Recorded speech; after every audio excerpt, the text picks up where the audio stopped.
prazer enorme, mais uma vez, estar aqui no palco para poder entrevistar um filho da terra. Hoje, para mim, vai ser, de fato, uma noite muitíssimo especial, por dois motivos. Primeiro, porque eu convidei um colega de profissão, um amigo querido, que aceitou o meu convite, e eu estou muito feliz por isso. Vem para cá, Carlos Albuquerque.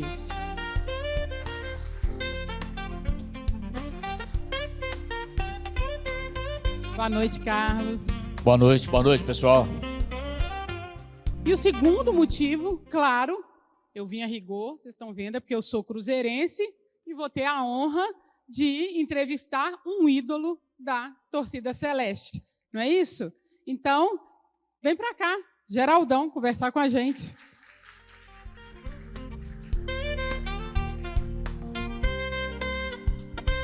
Acho que eu vou chegar te presenteando, hein?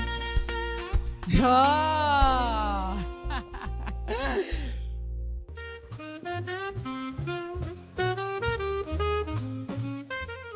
Quero agradecer muito por ter aceito esse convite da Associação Santa Luzia para o Filhos da Terra, né? Para nós é uma honra receber você aqui. Mas antes da gente começar essa entrevista oficialmente, eu queria que você apresentasse a sua família que está aqui na primeira fileira, que você fosse aí nomeando para a gente quem veio com você. Prazer. Boa noite a todos. Prazer. A emoção, a felicidade que eu fiquei e estou quando eu recebi esse convite para estar aqui com vocês. Família. Está emocionado desde cedo, viu, gente? Na entrevista no MG1 hoje, que a gente teve a oportunidade de conversar com o Carlinhos, ele já estava emocionado. Não, vamos rompendo, né? É assim, é a vida. Emoções são a melhor coisa do mundo. Sentir-se ser amado, né? Por família, principalmente, né? Nós somos 8, éramos, né? 8 homens e uma mulher. Hoje somos 6 homens e uma mulher. Aqui o Zeca José Dutra.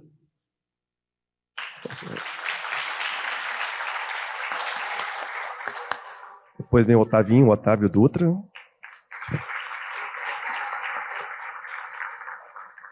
Depois é o Ricardino Dutra. Sebastião Dutra. O Tião, eu quero pedir uma salva de palmas dupla, porque depois a gente vai saber que ele é responsável, né, por esse talento aqui. Depois é o Elias Dutra, né? O Caçula, né? E tem a minha irmã. Essa guerreira criou a gente aqui, né? Pai e mãe, né? Que também foram tudo pra gente, foi tudo.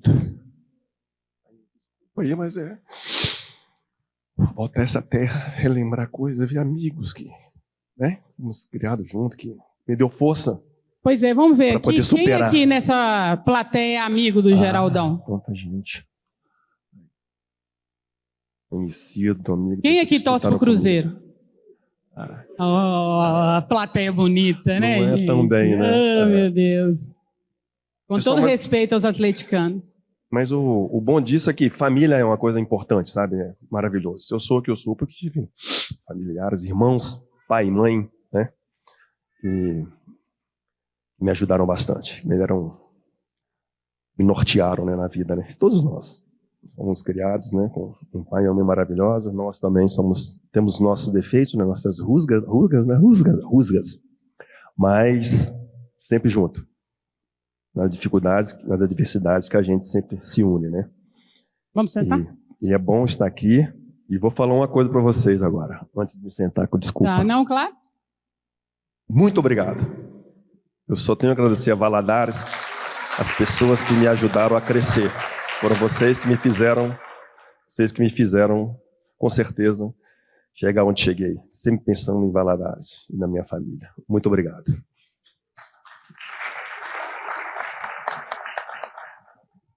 Pois é, Geraldão, então vamos começar esse bate-papo, né? Pedindo para você me contar onde é que você cresceu aqui em Governador Valadares, porque nem todo mundo, a gente tem uma turma mais nova, tem uma meninada do Copy Valley que veio, né? Então, conta pra gente aí, onde é que foi essa infância? Bom, Cresceu muito, 1,93 m. cara, eu comecei, nós morávamos ali na Vale do Rio Doce, perto do Campo da Vale antigo, né? Depois viemos o bairro Vila Mariana, né? E dali a gente foi, cada um caçou seu rumo, né? Depois, mas sempre voltando aqui para Valadares. A gente ia, né? E voltava. E estudou onde? Aqui em Valadares, né? Uhum. E estudei no Colégio João Pinheiro, né? Que era da Vale do Rio Doce. E estudei no Colégio de Bituruna. Todos nós estudamos no Colégio de Bituruna.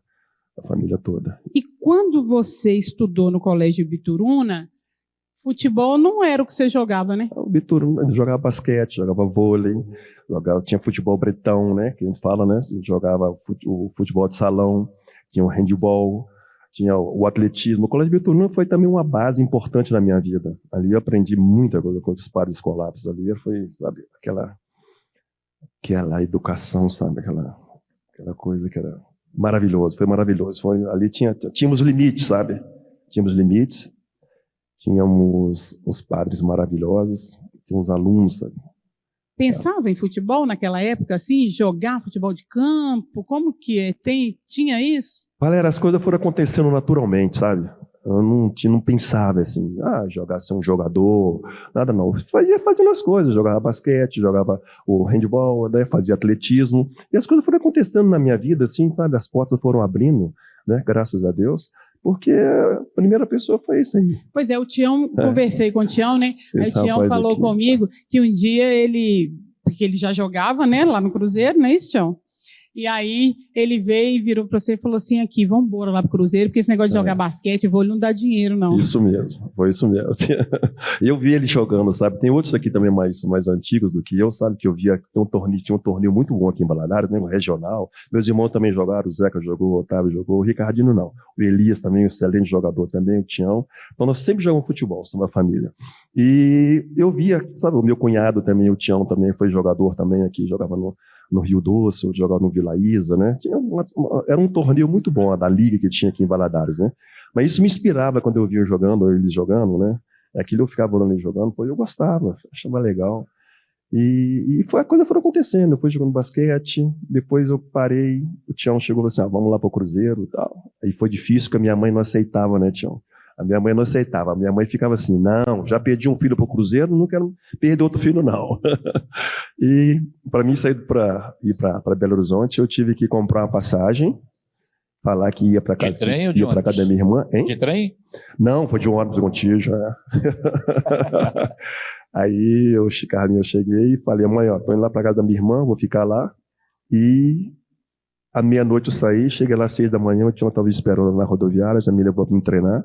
Eu já treinei, fiz um treino, fiz o segundo, no terceiro eu já fui aprovado e fiquei.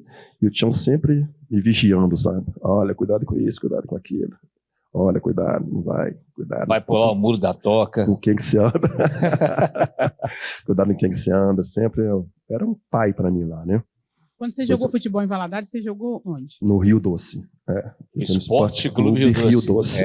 Foi. Agora, o Colégio Bituruna é pertinho do Democrata. Você não passava na porta, não tinha? Meu pai era ferroviário, Carlos. Então, tinha o seu João Rosa e o treinador meu era o Euclides. Então, quando eu pensava assim, querer ir para o Democrata, vinha o seu João Rosa, o Euclides, né, que era um ferroviário, e meu pai também. Falei assim, olha, eu acho que o Geraldinho está querendo ir lá para o Democrata. E meu pai, não, o Democrata não, porque eles não vieram conversar comigo, ele não vai assim não. Aí eu ficava no Rio Doce, não tinha como sair. Eu via lá, tinha um Democrata, né, aquela ambição também do Democrata de jogar no Democrata, mas ele não deixava. Você ouviu a famosa filosofia do João Rosa sobre por que tinha que colocar a bola no chão? Você conhece a história? Não, essa não. Mas é uma história que eu já ouvi lá nos corredores do Democrata, que ele dizia, meu filho, a bola é feita de quê? De couro, seu João. O couro é de quê, meu filho? De boi, de vaca, seu João. Vaca come o quê, meu filho? Capim, seu João. Capim da onde, meu filho? No chão. Então põe essa bola no chão, meu filho. Com certeza. É a filosofia do João Rosa. Seu João Rosa. E aí eu fiquei no Democrata, não tive essa felicidade. Agora fui campeão no Colégio de Bituruna, né, Franz? No GC Mirim. No GC Mirim. Não, no GC Mirim, no GC. Foi no GC, em 1978, se eu não me engano, né? Eu me lembro ali. uma treinadora em França. Mas você faz essa compensação de não ter jogado no Democrata depois, né? Quando você para de jogar futebol, né? Sim, eu fiz a compensação que eu fui gerente de futebol do Democrata e depois fui treinador de futebol do Democrata. Nos 4 últimos jogos do Campeonato Mineiro. Foi para poder pagar assim? Também pode ser, né? Não é para pagar não, né, Valéria? Foi mais porque é Valadares. Então a gente estava o Democrata estava numa fase difícil, né? Para cair para a segunda divisão. E nós conseguimos manter. Mas aí depois eu fui embora, né? Tipo, foi gerente do Ipatinga também. Fui do Ipatinga, depois fiquei 5 anos lá no Marítimo, na Ilha da Madeira. E depois tive no CRB como treinador. Aí depois eu vi também que depois que você joga futebol, você fica jogando futebol, concentrando, sabe? Concentração, viagem e tal. Você vai cansando dessa vida, sabe? Dessa vida desde os 14 para 15 anos. Aí depois você vê que depois os filhos, né? Saem de casa, fica você esposa, e você fica preocupado. Aí você não tem mais aquela vontade de ficar fora, longe de casa. Ou seja, o Adriano Imperador está certíssimo. Certíssimo. O Renato Gaúcho é que está errado. Aqui, mas você falou que sua mãe não queria deixar, mas ela deve que tinha um pouco de razão, porque você estava muito novo, né, quando foi pro Cruzeiro? Muito novo, muito novo. O Tião, né, também foi o primeiro a sair com 12 para 13 anos, depois eu saí com uns 14 para 15. E a vida foi... E ela sentia muita falta. E a gente também, né? A gente saía, ela não sabia, comunicação, o telefone era mais difícil. Quando eu fui para o Catar com 17 anos, liguei no Catar, para ligar de lá para cá, tinha que ser toda sexta-feira, entre 8 horas da noite até as 10. Aí quando ele fala que passava o satélite, tinha só aquelas 2 horas para gente comunicar. E eu ficava lá, que ia lá 6 horas a mais do que aqui. E eu tinha que ficar lá, chegava lá mais umas 8 horas da noite, e ficava tentando a ligação, direto, né, naquelas cabines, né? Era muito difícil, dava muita saudade a vida e a capacidade de sofrimento que a pessoa tem que ter, né? E para sua mãe, você era Geraldão ou era Geraldinho? Carlinho, todo mundo que me chama de Geraldinho é porque é da minha infância. Me conhece desde...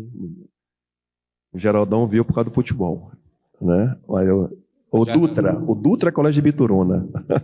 O Dutra. Geraldo... São poucas pessoas. Geraldinho, tem várias pessoas aqui, que é Melo Silmar, que me conhece porque me conhece desde a infância.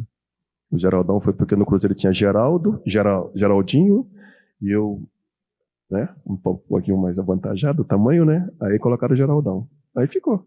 Na adolescência, você já tinha chegado aos 1,93 m, não? Não. Adolescência devia ter 1,90 m. Tava quase lá. Quase lá.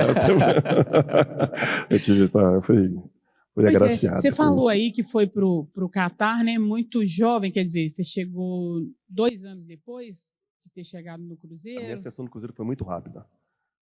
Fui passando assim as coisas muito rápido e sem esperar. Eu estava no lugar certo, na hora certa, né? As coisas foram acontecendo e as dificuldades acontecendo, e você vai passando, você vai ultrapassando as barreiras, né? E depois eu acho que tudo na vida é assim, quando você consegue alguma coisa, não foi fácil. Foi o primeiro jogador brasileiro a ir jogar na Arábia? No Catar, sim. Sim. No Catar foi o primeiro. Com 19 anos, 17 anos, sozinho. Sozinho, pegar um voo uma daqui, língua que não falava, o inglês mais ou menos, né? E lá, e a capacidade que você tem, e outra coisa, você tem que se virar, né? Acho que eu como um filho, né? Eu falei assim, e a minha mãe sempre era aquele negócio, vai indo embora, não sei o quê, já tinha perdido um, depois perdeu outro filho, eu lá falei, não, mas eu vou romper. Eu falei, eu tenho que romper. Falando em língua, tem uma história que, por causa da língua lá no Catar, você comeu a sobremesa antes do almoço? Rapaz, o tal do... Como é que foi essa sobremesa? Quando eu cheguei lá no Catar, né, foi o Zé Luiz, o outro, que estava lá, não estava lá, e foi comigo. Aí ele vamos comer uma comida. Chegamos depois de quase 2 dias e meio de viagem, né? Ou 3. Estamos daqui, Nova York, Londres, Senegal, Catar, Doha. Aí eu cheguei no hotel, falei, por que eu vou comer? Os olhos confiando, achando que eu, né? Não, Zé, vamos lá. Aí eu cheguei, falei, por que eu olhei o cardápio assim, que estava tudo em inglês, eu peguei, o que eu vou fazer agora? Aí eu olhei, tá, a Coca-Cola, né? Todo mundo sabe o que é, né? Coca-Cola estava assim, deserto. Eu falei, deserto, que maravilha. É só uma comida tradicional, né? Do deserto aqui, né? Deserto. Pedi, veio Aí pedi 2 bolas de sorvete de morango. Colocaram na mesa, assim. Aí o Zé Luiz falou assim, pô, Geraldão, o que é isso que está acontecendo aqui? Porque eu falei, ô Zé Luiz, do jeito que ele escreve aqui de trás, né? E daqui para cá, aqui também você começa a comer pela sobremesa. E isso ficou. Ele acreditou. Ele acreditou, né? Ele acreditou. E como é que foi essa estadia lá? É muito calor, né? Muito calor. O treinamento era 9 horas da noite, né? E chega no inverno, que é no mês de dezembro, muito vento. E não tinha estrutura que tinha aquele que eles tinham dinheiro, mas não tinha estrutura. Hoje não. Hoje você vai nos países árabes, ele tem estrutura e tem dinheiro. Antes não, eles tinham dinheiro, né? Mas não tinha aquela estrutura que tem hoje não. A gente chegava lá, eles davam material, colocavam na bolsa o material, chuteiras, calções, camisas. E eu morava no hotel, no Hotel Ramada, em que lavadeira, tudo lá no hotel, um hotel muito bom, por sinal. Mas hotel, você sabe como é que é, né? Que em viagens, porque hotel é maçante, né? Você ficar em hotel, morando em hotel. Aí eu morava em hotel, depois morava em outro hotel, depois passava para outro hotel, para tentar mudar, sabe? A comida de hotel, tudo diferente, né? E a gente chegava no Catar para treinar 8 horas da noite, e era só.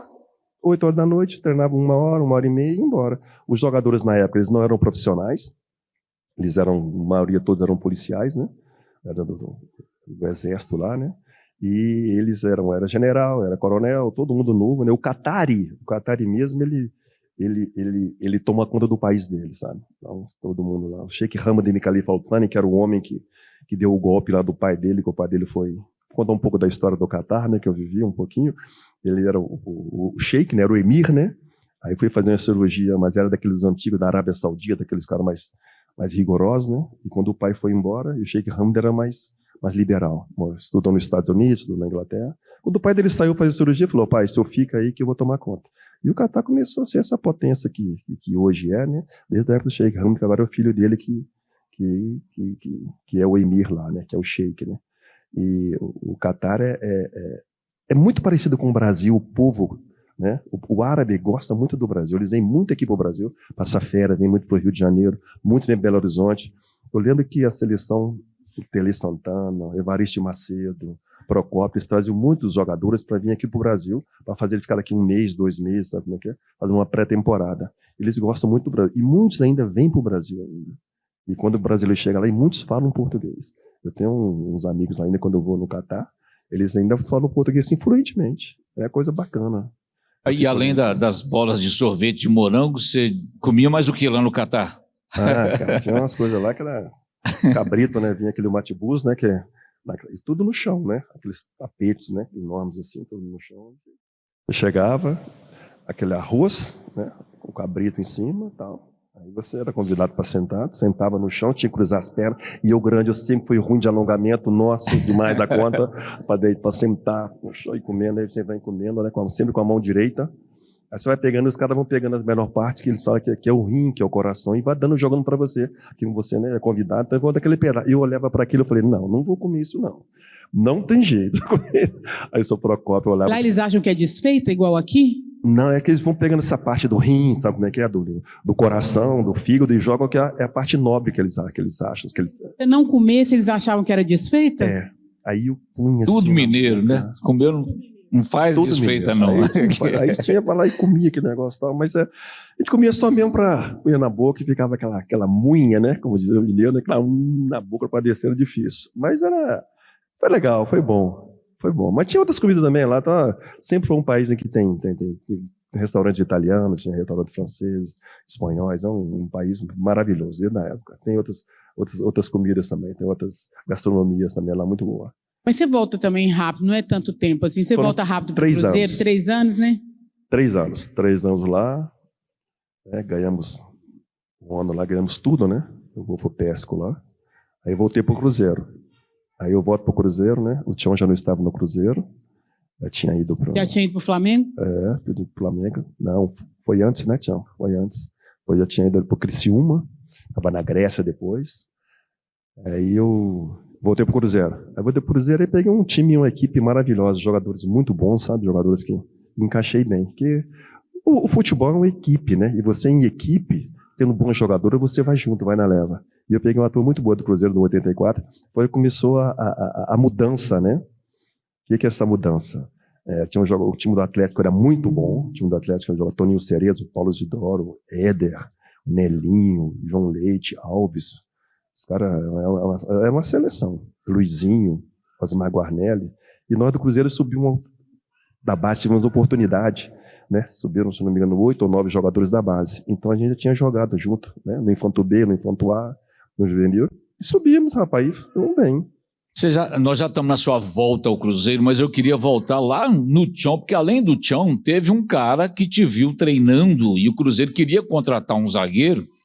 Ele falou, rapaz, vocês têm um zagueiraço aí, vocês vão deixar passar batido. O cara era um tal de Tele Santana. Como é que foi essa história? Engraçado essa história. Foi uma história que marcou bastante. Ali ele falou, quando o homem falou, cara, ele estava treinando na Toca, a seleção brasileira, treinando na Toca. E... Aquela seleção que estava se preparando para a Copa de 82. Exatamente, Aí eu estava lá, e ele, acho que se não me engano foi o Amaral que machucou, o Amaral ou o Oscar. Sentiu uma fisgada na perna e falou assim, eu quero completar a pedido de um zagueiro. Aí o cara, vamos chamar então o zagueiro na época, era o Zezinho Figueroa. Não quero ninguém profissional não, quero o pessoal do Júnior lá. Aí me chamaram lá, aí eu fui para lá. Peguei minha chuteirinha, cheguei lá às 7 da manhã, o treinamento começava às 9. Cheguei lá às 7 da manhã, fiquei sentado na toca ali na escadaria. Aí chegou 8 horas, o Tele chegou e falou assim, ei menino, o que você está fazendo aqui? Eu falei, eu vim completar o treino. Então tá ok então. Fica lá, vai lá trocar, pega o material. Saiu, fui lá. Treinei, cheguei, esse cara, né? Zico, Júnior, Sócrates, né? Éder, Luiz, Amaral, Oscar, Edinho, a seleção Disseu, Zé Sérgio, a seleção era maravilhosa, Serginho, Reinaldo. Aí eu treinei e foi bem, né? Um bonzinho no meio dos bons fica bom, né? E eu fui, rapaz, fiz um treino, depois no outro dia ele me chamou novamente, eu fiz o treino. Aí depois o Cruzeiro estava contratando o Abel, né? Que veio do Paris Saint-Germain. Abel Braga. O Abel Braga, Aí ele pegou e falou assim, pessoal, vamos contratar um jogador. Ele perguntou, por que vocês estão contratando um zagueiro? Tem um menino aí que está jogando muito bem, que está treinando no meio da gente aqui, por que vocês estão contratando um jogador? Aí, seu Wilton Chaves, ele pegou e falou assim, não, é o Cruzeiro que está contratando o Abel. Aí eu fui, ele falou, então vem, Geraldo. Fui profissional, aí fiz uma viagem, uma digressão para as 3 Américas, né? Começamos na América do Sul, fomos para a América Central, paramos lá em Los Angeles. Foram 45 dias. E aí foi, quando eu cheguei, eu voltei, aí o seu Didi já era o treinador, já era outra pessoa, o Didi, aquele que foi, né, Folha Seca. Chegou aí e falou, Geraldo, eu vou te falar uma coisa, eu sei que você é um bom jogador, mas eu vou jogar com o Abel. Mas tá aí o Procópio tendo lá pro Catar, ele quer te levar. Vai com ele que você vai se dar bem. Aí eu falei, foi embora. Mas o Tele que abriu porta, o Tele falou, e antes também de eu ir para o Catar, todas essas seleções de base, de infanto, né, Tião? Foi treinado pelo Evaristo Macedo, foi treinado pelo São Antonino. Aí eles ligavam, né? Falaram assim, ô Tião, você tem um irmão aí, como é que tá? Tá bem o professor Melo, né, Tião? Aí falou, pode vir ver que o menino é bonzinho. É bonzinho. Fala, né? Sabe como é que é? Não vou encher a bola, não. Ele é bonzinho. Aí fui na seleção, aí foi eu, Lela, Zizinho, Djalma Bahia, vários jogadores, né, que foram profissionais. E você tá certo no lugar certo e ver as pessoas te olhando, cara, isso, sabe, eu tive essa felicidade. Nessa volta pro Cruzeiro, né, você constrói uma trajetória que eu acho muito interessante, né, que hoje você até fez uma fala com o Lucas na entrevista, né, do zagueiro artilheiro. 30 gols, né? Até hoje, né? Ainda é, né, o zagueiro que mais fez gols, né, com a camisa na história do Cruzeiro. Foram acho que 60 e poucos jogos e 30 gols, né? Acho que o único que fez isso aqui agora foi o zagueiro Léo Fortunato, né? Acho que tem 26, 26, né? Aquele negócio é o dom, né? Eu batia a falta, né? Eu era um jogador alto, então eu fazia gol de cabeça, né? Eu de vez em quando arrancava, ia pra frente, ficava, vai. Vai, Geraldão, vai que eu tô ficando aqui. Os jogadores entendiam, vai que eu tô ficando aqui. Aí bola no alto, quando tinha corner, viciava, então. E tive felicidade também de ter de saber bater falta, né? Eu via também o Nelinho batendo falta, via. E é o dom, né? Então você vai aprimorando o treinamento. Quando você faz aquele gol contra o Piauí. Falamos dele hoje, né? Você falou no Didi, aquele gol foi uma homenagem involuntária ao Didi? Ou foi porque aquele gol o Didi ou foi assinaria? Voluntária mesmo, né? Ou você lembrou do Didi na hora ou não? Ou depois, em algum momento? Ô, Carla, aquele jogo, rapaz, um jogo não foi maravilhoso aquele jogo. Só que eu falo com o pessoal, Geraldo, você fez aquele gol, foi contra quem? Foi contra o Flamengo, cara. Contra o Flamengo. Pô, que legal, contra o Flamengo. E aí, Maracanã? Não, Flamengo do Piauí. A pessoa, o pessoal murcha. Foi contra o Flamengo. Contra o Flamengo. A pessoa, murcha, Piauí. Mas foi um gol bonito. Era da mesma coisa. Era. Ficava, né? É isso mesmo, o Flamengo. Mas foi um gol bonito, né? Foi um gol bonito. Eu fico olhando assim. E o engraçado é que depois, Carlos, esse jogo foi na quarta-feira. Aí chegou na quinta-feira, nós chegamos à tarde, o Nelinho estava lá. Aí o Nelinho pegou e falou assim, pô, Geraldão, o que é aquilo? Que chute é aquele? E eu falei assim, rapaz, vi você batendo aí, quantas vezes batendo na bola? Mas aquele gol do seu da Itália, Nelinho, foi maravilhoso. Eu falei, não, tem diferença nisso aí. Eu falei, por que tem diferença? Quanto à Itália, quando o cara rolou para mim, se eu não me engano foi o Roberto, a bola veio, quando ela picou, eu chutei, então é diferente. Aí a bola estava andando, agora a sua não, a bola estava parada, você colocou curva na bola. Aí é diferente. Quando eu chutei essa bola, estava em andamento, vinha andando e tal, aí eu chutei, tá ok, beleza. Agora não, a bola sua que você colocou, parada, e você pôs curva na bola. Aí eu falei, então tá ok, você falou, eu vou falar o quê? Vai discutir com o Nelinho? Não é? Tem como, né, Valéria? Pois é, e do Cruzeiro foi eu tenho achado muito interessante, né, desde que a gente começou a conversar aí esses dias, você sempre usa essa expressão, né, de estar no lugar certo, na hora certa, né, e o mineiro tem muito disso, né, de falar que fica ali esperando o cavalo passar arriado. Exatamente, é isso mesmo, tem que esperar. Porque como é que o Porto surge? O Porto surge foi na Seleção Brasileira, em 1987, no mês de abril. Nós estávamos na Seleção Brasileira, fomos também disputar o torneio Stanley House, né? Fizemos jogo contra a Inglaterra, Escócia, Finlândia, fomos a Israel, Suécia e Dinamarca. O Brasil ganhou esse torneio, né? Ganhamos esse torneio Stanley House, é isso mesmo. Eu estava lá jogando e meu contrato estava para acabar no Cruzeiro, no mês de junho. Aí, já tinha olheiros naquela época, né? E o presidente do Porto estava lá. E o Carlos Alberto Silva falou assim, tem um pessoal olhando você aí. Aí eu falei, é mesmo, seu Carlos? É. Ok, beleza. Aí acabou o jogo ali, fomos pro hotel, nós empatamos de 1-1. Aí ele pegou e falou comigo assim, uma pessoa do Porto quer conversar com você. Eu falei, o meu contrato acaba no mês de junho. Ele falou, não preocupa não. Vamos assinar um pré-contrato aqui, já resolve. Eu falei, mas não vou assinar um pré-contrato assim sem saber não, eu tenho que saber o que vai ser. Não, aí chegou um rapaz lá que era um advogado Giovanni do Rio de Janeiro, falou, Geraldão, eles querem você, vão fazer isso, querem um contrato de 4 anos, 5 anos com você. Eu falei, 5 anos, cara, no mesmo clube? 5 anos. Isso eu achei que foi a maior felicidade minha ter ido para Portugal. Foi, assim, maravilhoso, adoro Portugal, adoro o Porto, adoro os portugueses, são pessoas que me acolheram muito bem lá. Sabe como é que é? Um clube maravilhoso, o time do Porto. Azul e branco, como o Cruzeiro. Exatamente. E você virou ídolo do Porto, assim como é ídolo da torcida celeste, né? Porque vocês têm uma relação até hoje, não é isso? Temos. Sim, vou muito no Porto. Agora eu fui convidado para lá que estava nos Estados Unidos, né? Para participar dessa Copa do Mundo de Clubes, né? A Intercontinental lá. E fiquei lá com eles lá, vi lá 3 jogos. E o pessoal, sabe, eles não esquecem, sabe, rapaz? Eles ficam sempre lembrando, não, Geraldo, você é portista, as portas estão abertas lá para o que você quiser fazer, o que você precisar, estamos juntos, sabe como é que é? É um clube diferente, ele mantém aquele afago com os atletas, né? Assim, eu fui participar de uma reunião, eles me chamaram lá, antes de um jogo lá, aí eu entrei no vestiário, né? Aí eles pegaram e falaram assim, alguém de vocês conhece aqui esse rapaz aqui? Aí uns falavam, é Geraldão, aquele que fazia batia livre, são muitos livros aqui no Porto. Aí eu falei, ele mesmo. Aí falou, o presidente André Vilas Boas chegou aí e falou assim, pois é, esse Geraldão aqui, fez no Porto, jogou tantos gols, fez isso, assim. Espero que vocês também façam, não é questão dos gols, não, façam e sejam como ele foi. Que o reconhecimento, o Porto reconhece. Vocês podem ficar despreocupados com isso. Rapaz, eu cheguei assim, os jogadores olharam para mim assim e falaram assim, Pô, nunca nenhum jogador apareceu aqui no vestiário, deixaram entrar no vestiário, você é o primeiro. Eu falei assim, por que será? Ele falou assim, não, que vocês falam que você defendeu muito essa cor do Porto, né? Eu falei, rapaz, joguei muitas vezes machucado nesse Porto aqui, com muitas infiltrações, muita capacidade de sofrimento, porque o Porto é diferente. É diferente de certas equipes. O Porto Porto e Cruzeiro, para mim, foi tudo. Pois é, o Cruzeiro, né, inevitavelmente, até pelo fato de que eu sou cruzeirense, então... Maravilha. Não parece.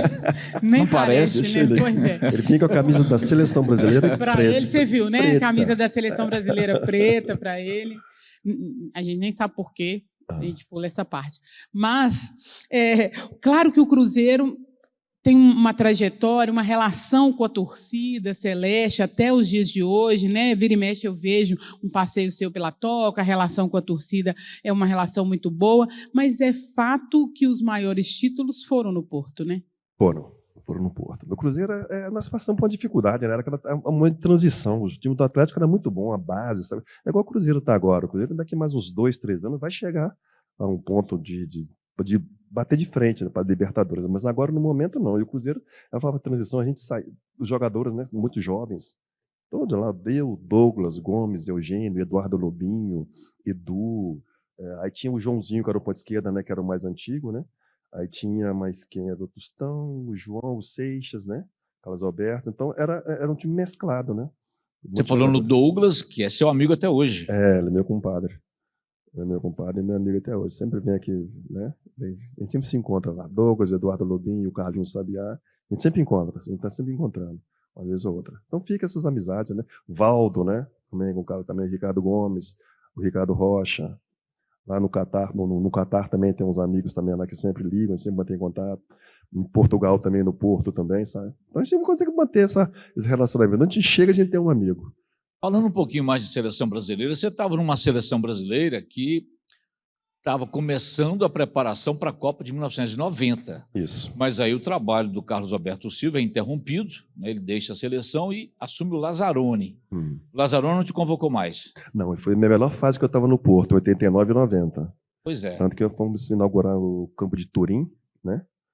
Num jogo lá contra a seleção da Itália. Eu fiz 2 gols nesse jogo, 2 gols de falta, né? E estava numa fase muito boa. Eu fui o vice-artilheiro do Campeonato Português, né? Estava na fase muito boa. Mas aí, quando sai o Carlos Alberto Silva, entrou o Sebastião Lazzaroni. Aí muda tudo. Aí você pode ver que são poucos jogadores. Mineiro, acho que não foi ninguém. 90. Então há esse protecionismo de Rio e São Paulo em relação a Minas Gerais. Então, Você acha que ainda há? Lógico que há. Não tem como não haver. Você viu o Cruzeiro foi campeão, né? Não sei com o Ancelotti agora, mas o Cruzeiro foi campeão em 2000 com o Fábio lá, com o jogador, ninguém foi convocado. Então tá esse protecionismo deles lá, né? CBF lá, então, é de São Paulo. O Fábio sofreu muito com isso, né? Muito. Os melhores momentos da vida dele, né? No futebol, campeão, no gol, ele não teve oportunidade na seleção brasileira. Campeão, jogadores todos lá e não convocam. Não convocam e acabou. Agora eu quero saber qual o prato que... primeiro, no Porto, aprendeu a tomar vinho. Adoro um vinho verde. Vinho verde. Eu não tive nenhum entrevistado aqui até hoje que não é amante de vinho. Do primeiro ao terceiro. Todo mundo é amante de vinho. Eu gosto do vinho verde, mas uma cerveja também eu gosto. Agora, uma dose de uísque, gente, também é gostosinho, né? Mas isso tudo depois eu gosto de tomar um vinho. Mas você é aquele apaixonado pelo vinho que pega a taça e aqui tem um arzinho de não sei o que, cítrico e tal. Você sabe tudo isso, assim, na hora que você está... Não, o vinho verde já é mais... Não tem esse ritual todo. Esse ritual todo, não. Entendeu? E o vinho tinto eu não me dou bem com o vinho tinto. Por incrível que pareça, o vinho tinto eu não me dou bem. Eu gosto mais do vinho verde. Vinho verde branco. É um vinho que é mais refrescante, sabe como é que é? A gente que é de Valadares, sabe como é que é? Outra coisa mais...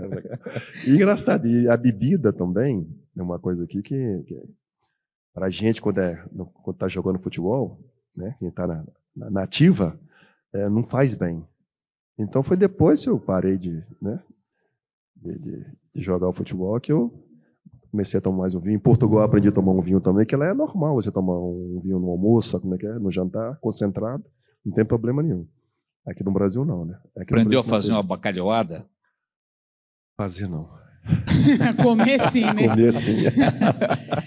Como é que foi? Quer dizer, depois você teve outras passagens também fora do Brasil, né? Você teve na América do México, não é isso? Fiquei na América do México 5 meses só, porque houve um problema lá com o Hugo Sanches, né? Aí depois eu tive no Paris Saint-Germain, que também foi maravilhoso. Foi quando começou a mudança, o Jacques Leclerc, né? Que era o presidente, e começou a dar uma nova vida ao Paris, né? Aí foi eu, Ricardo e o Valdo. Ricardo Gomes. Ricardo Gomes. 2 zagueiros e o meio, né? Podiam jogar só 3 estrangeiros, né? Na época. Não tinha essa lei agora de quem estava de seleção. 3 estrangeiros. Poderia ser português, poderia ser todo, era contrário de estrangeiros, né? Aí foi que fomos para lá, fiquei lá 2 anos e meio, foi muito bom também. Aí depois o cara falou comigo assim, o presidente, Geraldo, nós estamos aqui com um problema que o nosso planejamento era 2 zagueiros, agora não estão precisando de contratar um meio campo, um 10. Eu tinha contratado lá de 3 anos. Ele falou, vamos, o que você acha? Eu falei, não tem problema não, pode contratar o zagueiro, eu estou indo embora. Aí você veio para o Grêmio. Eu vim para o Grêmio. Aí no Grêmio também foi muito bem recebido pelo Grêmio também, né? Aí fomos vice-campeões da Copa do Brasil em 93. Para o Cruzeiro, inclusive. Contra o Cruzeiro, isso mesmo, não. Fomos vice-campeões. O Denner, nosso time era muito bom. O Denner, né? Era o Pingo, era o Dorival Júnior. Nosso time era muito bom também, o Grêmio também. E é um clube também que é tipo Cruzeiro, sabe? Time de chegada. E a rivalidade também, né? E a rivalidade lá também. é muito... Cruzeiro né? Atlético e Internacional e o Grêmio. A rivalidade enorme. Né? E daí você vai para a Portuguesa? Aí vou para Portuguesa, um time também muito bom, maravilhoso o time também. O Denis estava lá, o Maurício, o Bentinho, sabe? Nosso time era capitão, o Fernando, depois esse cara, eu era mais jovem, eu estava já com 33 anos aí. 32 anos. É isso aí. Aí logo depois eu parei. Aí eu falei, já deu, né? Pois é, como é que é essa decisão para um jogador de futebol com uma trajetória dessa, como é que decide parar? Com quantos anos decidiu parar? 32. 32. Olha, você tem que parar porque você vai cansando, sabe? É viajando, é longe de tudo, você não vê seus filhos crescendo, sabe? Você não aproveita.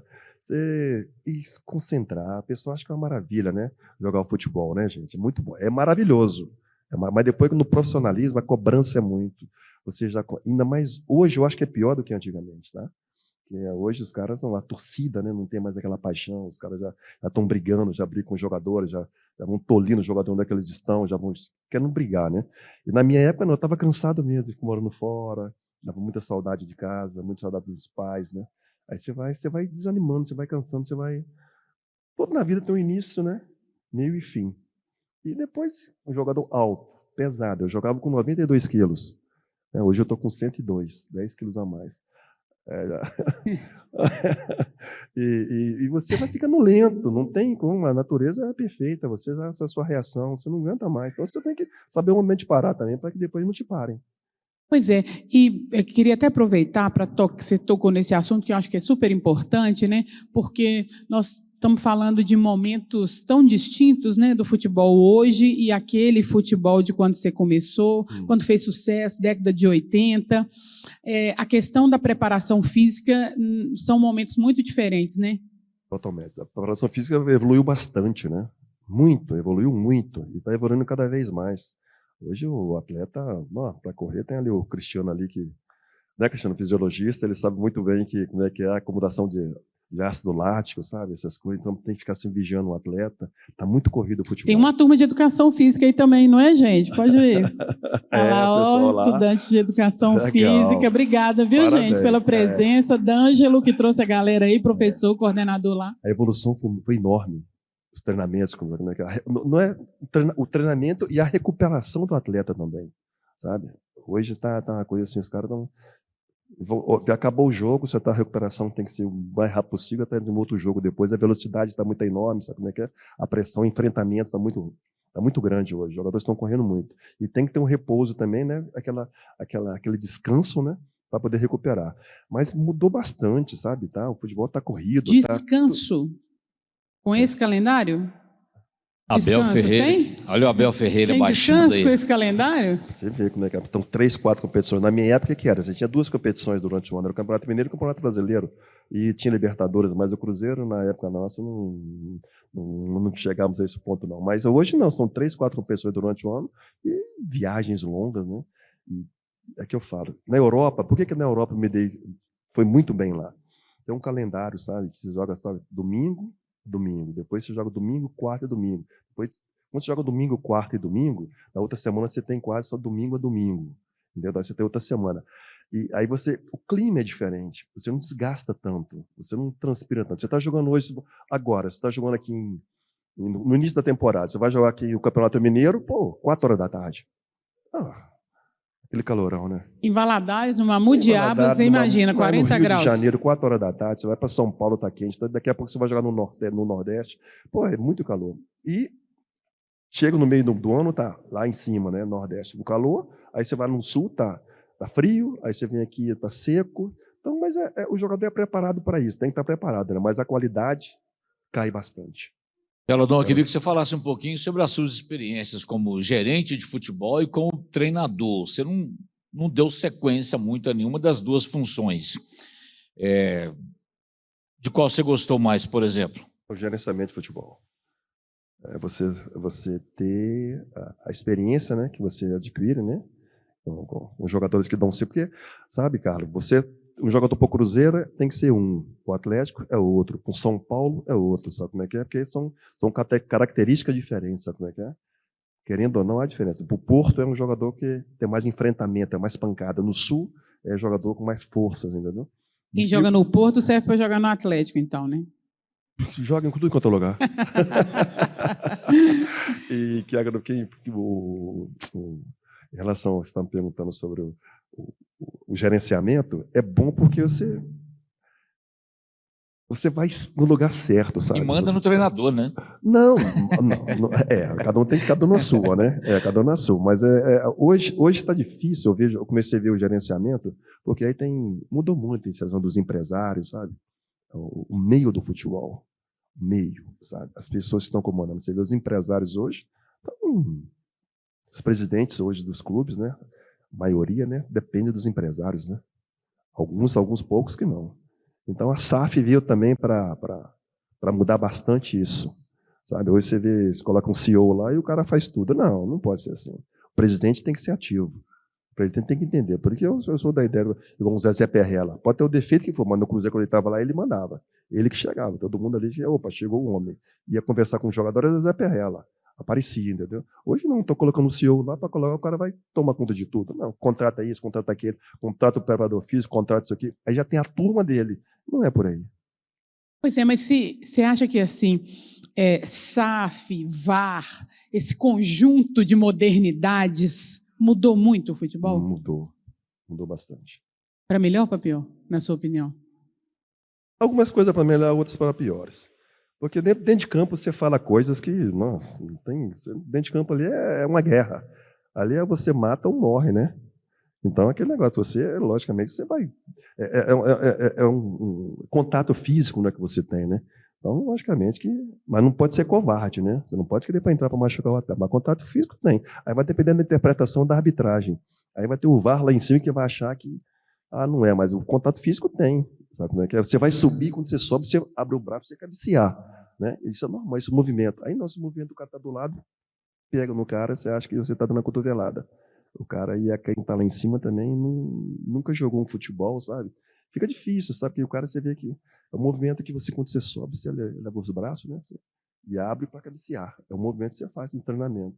E quando você faz no jogo, depende da interpretação do árbitro e do VAR lá em cima, aí você vê o jogo contra o Cruzeiro, contra o Palmeiras, como é que foi? Então são interpretações e fica ali, aí isso atrapalha um pouquinho. Isso chama roubo, tá? Não é interpretação, não. Isso chama roubo, né, gente? Cruzeirense? Não, interpretação é outra coisa. Isso chama roubo. Desculpa, né, gente? Tem que puxar a sardinha pro meu lado.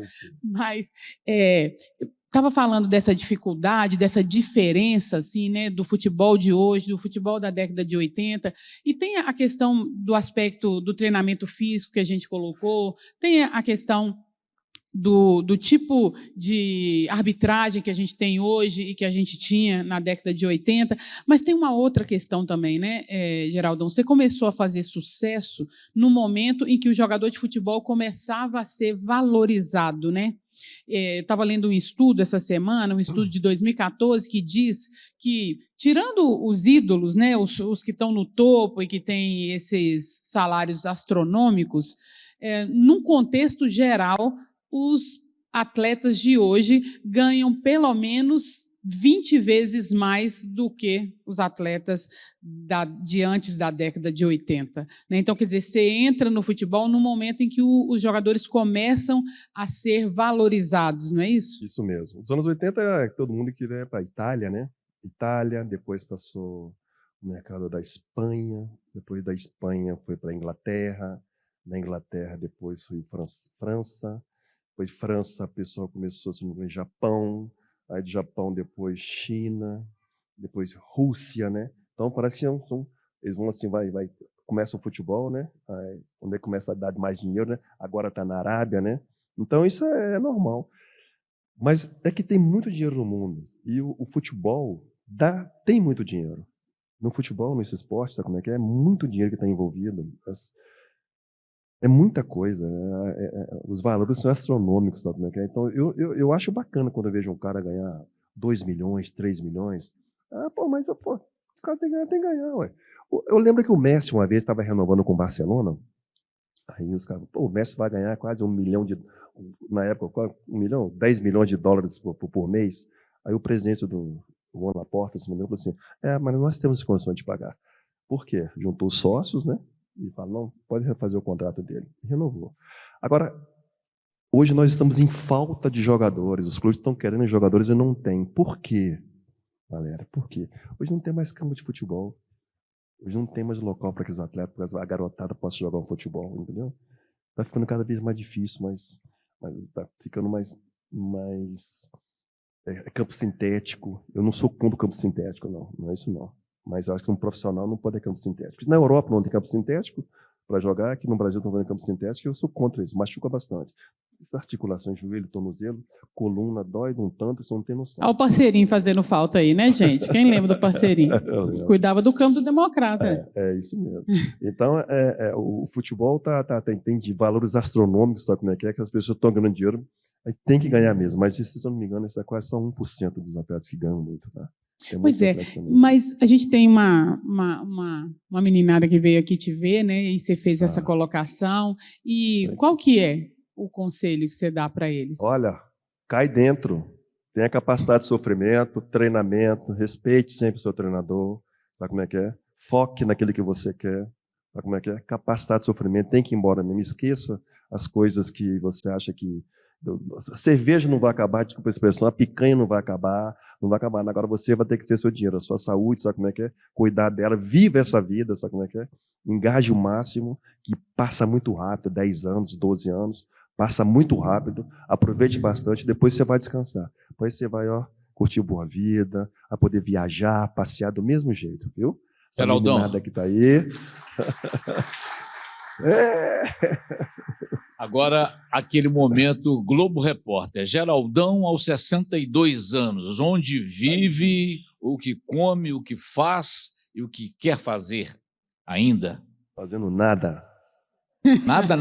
Nada. Tipo Marília Gabriela, eu não faço nada. Agora eu quero viajar com meus irmãos, só como é que é ficar mais em Valadares, meus filhos moram nos Estados Unidos, vou lá, fiquei com eles agora lá 3 meses. Fiquei sabendo que você tá doido para ser avô? Doido para ser avô. Deve ser bom demais, né, Tião? Todo mundo, lá em casa eu sou o único que não sou avô ainda. Meus filhos estão com 36 e 33, mas eu acho que agora não vai. Ninguém joga futebol? O Guilherme jogou, mas machucou o joelho e está nos Estados Unidos, então ele é treinador lá. Né, da meninada, da garotada lá. E agora ele está com os 4 pneus riados. Acho que agora ele vai. Isso, a minha vida é isso aí. Eu gosto de viajar, estou viajando. Gosto muito do Espírito Santo. Aí vou na casa dos amigos, estive no Rio agora, lá, encontrei com amigos também. E aí minha esposa, a gente fica passeando agora.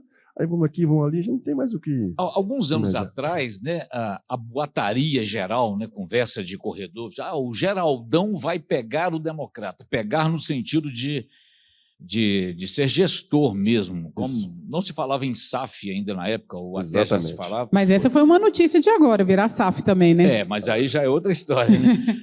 mas rolou essa possibilidade? Rolou. Eu conversei até que na época, se não me engano, o presidente era o... Valmir? Não, era eu conversei com o José Melo, né? E o Miguel, né? José Miguel Melo. Zé Miguel Era o Melo, Zé Miguel? era um dos O Zé diretores. Miguel, um dos diretores. Eu tinha um investidor, era o Mitsu, ele é suíço. Conversamos lá, só que não foi para frente. Não foi para frente, não deu. Mas já, isso faz tempo, rapaz. Foi uma das coisas que o cara estava pensando tanto que... Mas eu me lembro direitinho, jogo do Democrata, o Geraldão lá nas cadeiras e todo mundo, ele vai pegar o Democrata, ele está assistindo. Tá vindo mas aqui não para deu poder certo. se ambientar. Não deu certo, cara. Infelizmente não deu certo. O cara estava com boa coisa, mas não deu certo. Mas é o que passa. E depois eu tive... Aí fui para a SAF no Marítimo, né? Que é SAF também. Então você já tem uma experiência trabalhando já na gestão como de um clube que virou SAF. SAF, com certeza. E é muito bom. Quando bem administrado, vai embora, não tem como. Você contrata jogadores, você vai, você põe olheiro, você olha aqui, você vai lá, você viaja, sabe como é que é? Mas você tem uma cobrança também enorme atrás de você. Você era o cara do futebol nessa SAF? Nessa SAF, eu era o cara. Eu que contratava, eu que tinha pessoas olhando, depois a palavra final era minha. Eu pegava 2, 3 comigo, vai lá ver, você vai ver aquele jogador, você vê aquele, você vê aquele. Ok, aí daqui a pouco eu mudava, agora vai você ver ele, você vê ele, você vê. Aí depois juntava, não sei o que deu, vamos olhar aí como é que ficou. Você falou isso, você falou isso. Aí, o que eu vi foi diferente, não estou entendendo isso não. Não, mas esse jogo foi assim, foi fora, o outro foi jogo em casa. Né? Aí você vai conversando e você errar menos, né? O menos possível, né? Hoje, é o bom de ser o diretor de futebol, né? Nessa hora que você falou, manda no técnico, né? Tem essa oportunidade, manda mesmo, tá vendo? Você perguntou, ele primeiro falou que não, agora ele mesmo se desmentiu, manda mesmo. Mas eu falo o seguinte, que eu falava quando eu tinha que contratar o treinador, que foi o Manuel Cajuda, foi o Paulo Tuori, eu falei, você quer treinar a equipe do Marítimo? Nós temos esses jogadores aqui. Não vamos contratar ninguém. Quer? É isso. Porque hoje em dia o treinador vai, né? Antigamente não leva 3, 4, 5, 6 jogadores do treinador. Não. Ele vai treinar a equipe do Marítimo. Ele não vai treinar o jogador que ele vai levar. Aí pode ser que ele, alguma coisa, uma indicação, alguma coisa, pintar uma oportunidade, aí sim leva, mas não. Depois que mostrar serviço, né? E pode indicar, né? Exatamente. Indica 1, 2, mas que temos pessoas que estão olhando o observador. Que aquele negócio, o presidente quer que você foque num jogador sem ter intermediação de ninguém, sabe? Pois é, mas você sabe que eu acho que isso é uma coisa assim, né? Esse é um modelo muito do jogador do treinador brasileiro, né? Ele sai de um time e quer carregar o jogador com ele, quer levar todo mundo com ele para o outro. Porque você vê, os treinadores que vêm de fora ou que mudam nos times internacionais, eles não são assim, eles chegam e aí depois de um tempo ele vê o processo, como é que o time está jogando e faz suas indicações, né? Por isso que estamos perdendo esse espaço, os treinadores. Eu, quando estava no Catar na época, tinha Evaristo Macedo, tinha o Procópio Cardoso, tinha o Pepe, tinha o Carlos Alberto, tinha Parreira, tinha Filipão no Kuwait, e assim vários outros lá, que estavam, Sebastião Lazzaroni, que o Brasil exportava treinadores. Portugal, hoje importa, né? Portugal, nossa, tinha brasileiros, tudo, cabo a rabo. Hoje já não tem mais. Nós estamos chegando ao fim desse bate-papo, né? Porque a gente ainda tem música boa. Ah, maravilha, estou aqui para poder terminar essa noite. Então, eu queria fazer um ping-pongzinho aqui. Quando a gente fala de Valadares, o que tem cheiro de infância? Rio Doce. Rio Doce. E quando você pensa em Governador Valadares, do que você lembra? Bituruna. Tá fácil, né? Tá fácil, né? O que em Governador Valadares te inspirou a seguir profissionalmente? Colégio Bituruna. O Colégio Bituruna marcou muito essa sua geração, né? Não só minha. Valéria, Bituruna, Rio Doce. Colégio Bituruna, Esporte Clube Rio Doce. Rio Doce. Tá tudo na vida dele, né? Muito ligado. Como é que você definiria a sua trajetória profissional?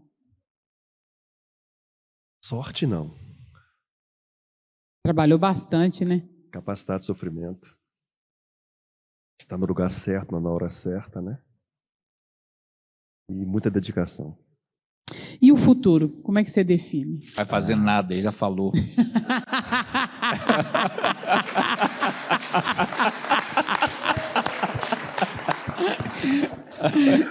É, isso aí.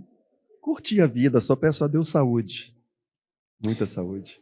Então, eu desejo que você tenha muita saúde, Obrigado. que você possa aproveitar muito esse novo momento, que você seja avô em breve, tá? E muito obrigado por Bom, estar obrigado aqui você. conosco, por ter aceito o nosso convite. Filho da terra ilustre, né? Obrigado, Carlinhos.